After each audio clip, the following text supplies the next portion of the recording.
श्रीराम जय जय राम। श्रीराम जय जय राम। श्रीराम जय जय राम। 5 தண்டகவன அரக்கர் ஒழிப்பு. பிரபு ஸ்ரீராமன் விவரித்த பக்தி யோகம் பற்றி கேட்டு லக்ஷ்மண சுவாமி மிகவும் ஆனந்தமடைந்து ராமன் திருவடிகளில் தலை வணங்கினார். இவ்விதம் வைராகியம், ஞானம், குணங்கள், நீதி பற்றி பேசி சில நாட்கள் கழிந்தன. சூர்பனகை என்ற ராவணனின் தங்கை சாரை பாம்பு போல பயங்கர கெடுமதி படைத்தவள். அவள் ஒரு சமயம் பஞ்சவடி சென்றாள்.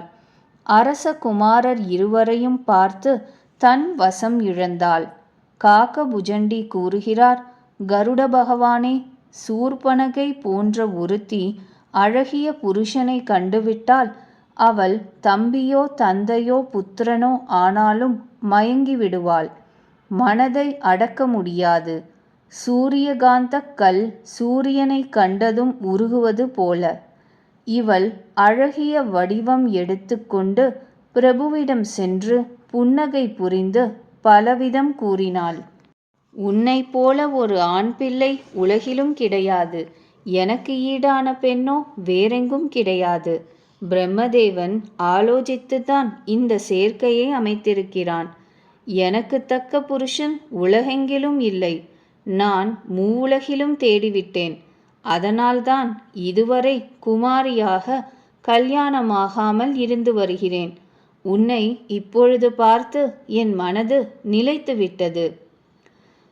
இவ்வாறு கூறிவிட்டு சீதையை திரும்பி பார்த்துவிட்டு ஸ்ரீராமன் அவளிடம் கூறினார், இதோ இவன் என் தம்பிதான், குமரன்தான், இளைஞன்தான் என்று கூறினார். அப்பொழுது அவள் லக்ஷ்மணனிடம் சென்றாள். லக்ஷ்மணன் அவளை பகைவனின் உடன் பிறந்தாள் என்று அறிந்து பிரபுவை திரும்பி பார்த்துவிட்டு இனிமையாக பேசினார்.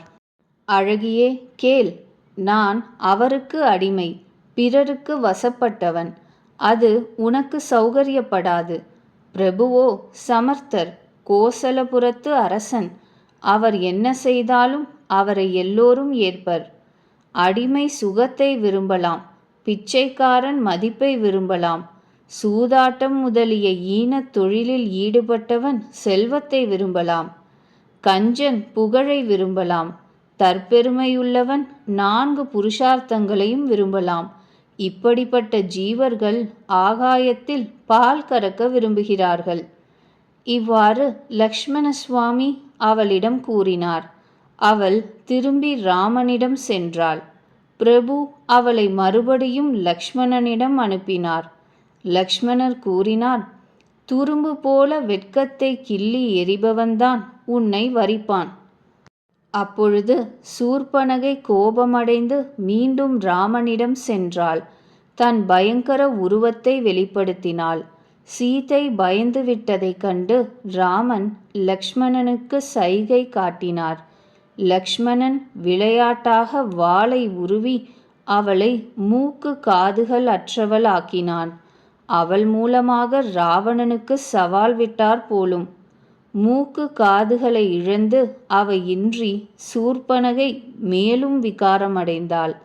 மலையிலிருந்து சிகப்பு பிசின் வழிவது போல காணப்பட்டாள். அவள் புலம்பிக் கொண்டே கரதூஷணரிடம் சென்றாள். தம்பிகளே, உங்களுக்கும் ஆண்மையா சீச்சி, வலிமையா சீச்சி. இவ்வாறு அவர்களை தூஷிப்பதை கேட்டு அவர்கள் வினவினர். எல்லாவற்றையும் விளக்கி கூறினாள் சூர்பனகை. எல்லாவற்றையும் கேட்டு அரக்கர்கள் இருவரும் படை திரட்டினர். அரக்கர்கள் கூட்டம் கூட்டமாக ஓடி வந்தனர். மை குன்றுகள் இறக்கை கட்டி பறந்தன போலும். அவர்கள் பலவித வாகனங்களில் ஏறிக்கொண்டனர். பலவித முகங்கள், எண்ணற்றவர்கள், பலவிதமான எண்ணற்ற பயங்கர ஆயுதங்களை எடுத்துக்கொண்டனர். அவர்கள் மூக்கு காது அருந்த அமங்கல வேஷக்காரி சூர்பனகையை முன்னிட்டு கொண்டனர். எண்ணற்ற பயங்கர அபசகுணங்கள் எதிர்பட்டன.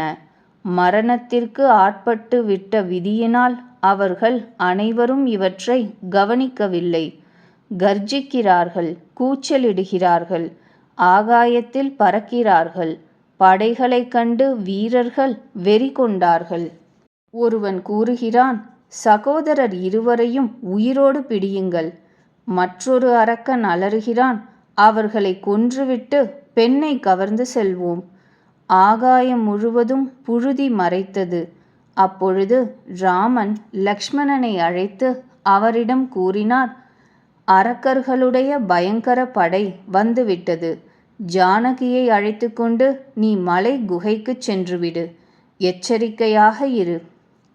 பிரபுவின் சொற்கேட்டு லக்ஷ்மணன் கைகளில் வில்லும் அம்பும் ஏந்தி சீதையுடன் அவ்விடமிருந்து அகன்றார். பகைவரின் படை அருகே வந்துவிட்டது. இதை கண்டு சிரித்துக்கொண்டே ராமன் திடமான கோதண்டத்தை ஏற்றினார். தலை சடைமுடியை இறுக்கிக் கொண்டு திடமான கோதண்டத்தை நாணேற்றிக் கொண்டு பிரபு எப்படி விளங்குகிறார்? மரகதமணி குன்றின் மேல் கோடிக்கணக்கான மின்னல்களுடன் 2 சர்ப்பங்கள் சண்டை போடுகின்றனவோ, இடுப்பில் அம்புரா தூணி அணிந்து நீண்ட கைகளில் வில்லை தூக்கி அம்பை தொடுத்து பிரபு அரக்கர்களை மதம் பிடித்த யானை கூட்டம் வருவதைக் கண்டு சிங்கம் எதிர்த்து நிற்பது போல கர்ஜித்து பார்த்து கொண்டிருந்தார். இதோ பிடி பிடி என்று கூச்சலிட்டு கொண்டு அரக்க வீரர்கள் அணியை விட்டு வெகு வேகமாக ஓடி வந்தனர். அவர்கள் ராமனை நாற்புறமும் சூழ்ந்து கொண்டனர். இளம் சூரியன் உதிக்கும் நேரத்தில் மந்தேகர் என்ற அசுரர்கள் சூழ்வது போல. அழகும் இனிமையும் நிறைந்த பிரபுவை பார்த்து அரக்கர்கள் படை திகைத்து நின்றது. அவர் மீது அம்பு தொடுக்க அவர்களால் முடியவில்லை. மந்திரியை அழைத்து கரதூஷணர் கூறினார்கள், மனித குலத்திற்கோர் அணியான இந்த ராஜகுமாரன் எவனோ? எத்தனை நாகர்கள், அசுரர்கள், தேவர்கள், மனிதர்கள், முனிவர்களை பார்த்திருக்கிறோம். எத்தனை பேரை வெற்றி கொண்டிருக்கிறோம். எத்தனை பேரை கொன்று போட்டிருக்கிறோம். சகோதரர்களே, எல்லோரும் கேளுங்கள். நாம் பிறவி முழுவதிலும் இவ்வளவு அழகும் கம்பீரமும் எங்குமே கண்டதில்லை. நமது சகோதரியை விகாரப்படுத்திவிட்டீர்கள். ஆனாலும் ஒப்பற்ற புருஷர்கள் கொல்லப்பட்ட தக்கவர்கள் அல்ல. மறைத்து வைத்திருக்கும் உமது பெண்ணை சீக்கிரம் கொடுத்து விடுங்கள். 2 சகோதரர்களும் உயிர் பிழைத்து வீடு திரும்புங்கள். இப்படி நான் சொன்னதாக நீங்கள் சென்று அவர்களிடம் கூறுங்கள். அவர் பதில் கொண்டு விரைவில் வாருங்கள். தூதர்கள் கரதூஷணர்களின் இந்த செய்தியை ராமனிடம் கூறினர். அதை கேட்டவுடன் ராமன் புன்னகை புரிந்து கூறினார், நாங்கள் க்ஷத்திரியர்கள் காட்டில் வேட்டையாடுகிறோம். உங்களைப் போன்ற கொடிய மிருகங்களை தேடித்தான் அலைகிறோம். நாங்கள் வலிமை மிக்க பகைவரை கண்டு பயப்படுவதில்லை. வேளை வந்தால் காலன் யமனுடன் கூட போராடுவோம். நாங்கள் மனிதர்கள்தாம், ஆனாலும் அசுர குலத்தை அழிப்பவர்கள், முனிவர்களை காப்பவர்கள். நாங்கள் சிறுவர்கள்தாம், ஆனால் கொடியோருக்கு தண்டனை அளிப்பவர்கள். உங்களுக்கு வலிமை இல்லாவிட்டால் திரும்பிச் செல்லுங்கள். போரில் புறமுதுகிட்டு ஓடுபவர்களை நான் அடிப்பதில்லை. போருக்கு முன்வந்து கபட நாடகம் போடுவது, பகைவரிடம் தயவு காட்டுவது எல்லாம் கோழைத்தனம் ஆகும்.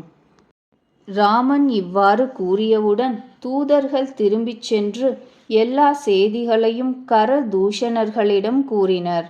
அதை கேட்டு கரதூஷணர்கள் உள்ளம் துடித்து எழுந்தது. அவர்கள் உள்ளங்கள் துடித்து கூறினர், அவர்களை இப்பொழுதே பிடியுங்கள். பயங்கரமான அரக்கர்கள் அனைவரும் கூட்டம் கூட்டமாக வில், அம்பு, கொரடா, கத்தி, சூலம், வாள், பட்டா கத்தி, கேடயம், கோடரிகளை எடுத்துக்கொண்டு ராமனை நோக்கி ஓடி வந்தனர். ராமன் முதலில் வில்லை நாணேற்றி பயங்கரமான பேரொளியுடன் டங்காரம் செய்தார். அதை கேட்டு அரக்கர்கள் செவிடாகி குழம்பி போயினர். அவர்களுக்கு ஒன்றும் புரியவில்லை.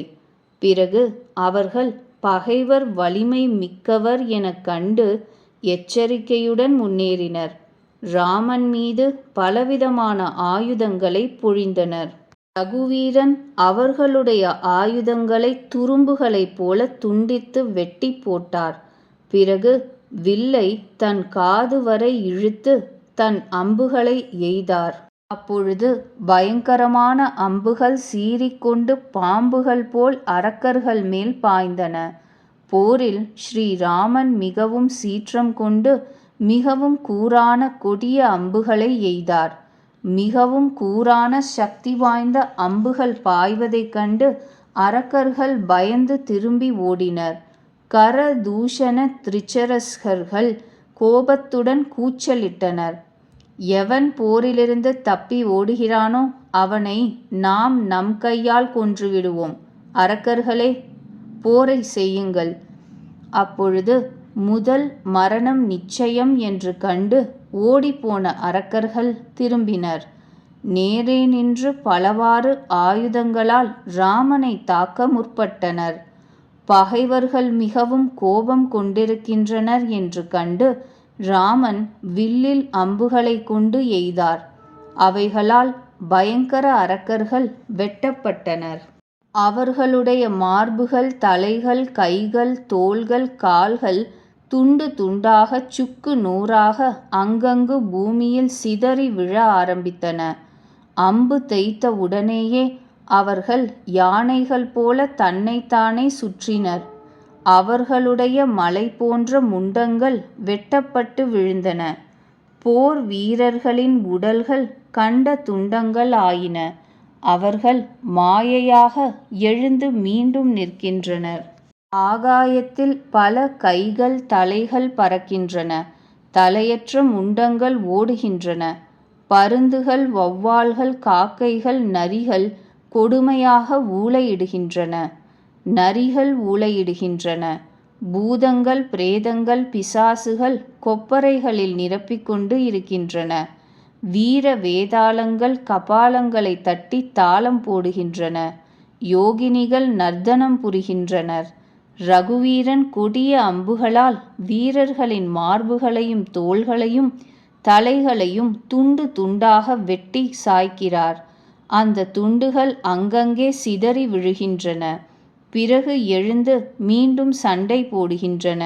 பிடி பிடி என கத்தி ஓலமிடுகின்றன. குடல்களை பற்றி இழுத்துக்கொண்டு கழுகுகள் பறக்கின்றன. அவற்றிடமிருந்து பிசாசுகள் பிடுங்கிக் கொண்டு ஓடுகின்றன. போர்க்களம் என்ற நகரத்து பிள்ளைகள் பட்டம் விடுகின்றனர் போலும். பல வீரர்கள் அடிபட்டு மயங்கி வீழ்கின்றனர். இதயங்கள் வெடித்துவிட்ட அரக்கர்கள் இரத்தம் கக்குகின்றனர். தமது படை நிலை குலைந்தது கண்டு திரிச்சிரஸ் கரதூஷணர்கள் ராமனை நோக்கி முற்றுகையிட்டனர். எண்ணற்ற அரக்கர்கள் கோபம் மிகுந்து அம்புகள், கத்திகள், வேல்கள், கோடரிகள், சூலங்கள், வாள்கள் எல்லாவற்றையும் ஒரே நேரத்தில் ராமர் மீது வீச முற்பட்டனர். பிரபு இமைக்கும் நேரத்தில் பகைவரின் ஆயுதங்களை தடுத்து வெட்டி ஆரவாரம் செய்து அவர்கள் மீது தமது பாணங்களை தொடுத்து வர்ஷித்தார். எல்லா படை தலைவர்கள் மார்பிலும் 10 அம்புகளை எய்தார். அரக்கர்கள் பூமியில் வீழ்கிறார்கள். மீண்டும் எழுந்து போரிடுகிறார்கள். இறப்பதே இல்லை. பல மாயா ஜாலங்கள் புரிகின்றனர். தேவர்கள் இதை கண்டு பயப்படுகின்றனர். அரக்க பிசாசுகளோ 14,000. அயோத்திநாதனோ தனி ஒருவர். தேவர்களும் முனிவர்களும் பயத்தினால் அவதிப்படுவதைக் கண்டு மாயைக்கு அதிபதியான ஸ்ரீராமன் ஒரு வேடிக்கை காட்டினார். சத்ருவின் படையினர் ஒருவருக்கொருவர் ஸ்ரீராமனாக பார்த்து தமக்குள்ளேயே போரிட்டு கொண்டனர். இதோ ராமன் நிற்கிறான், அதோ ராமன் நிற்கிறான் என்று கூறிக்கொண்டே உயிரை விட்டனர். மோட்சம் அடைந்தனர். கருணை கருவூலமான ஸ்ரீராமன் இந்த உபாயம் செய்து கன நேரத்தில் பகைவர்கள் அனைத்தையும் ஒழித்து கொன்றார். தேவர்கள் மகிழ்வுற்று பூமாரி பொழிந்தனர். ஆகாயத்தில் நகதா முழங்கினர். பிறகு அவர்கள் துதித்துவிட்டு பல அழகான விமானங்களில் தத்தம் இடம் சென்று விட்டனர்.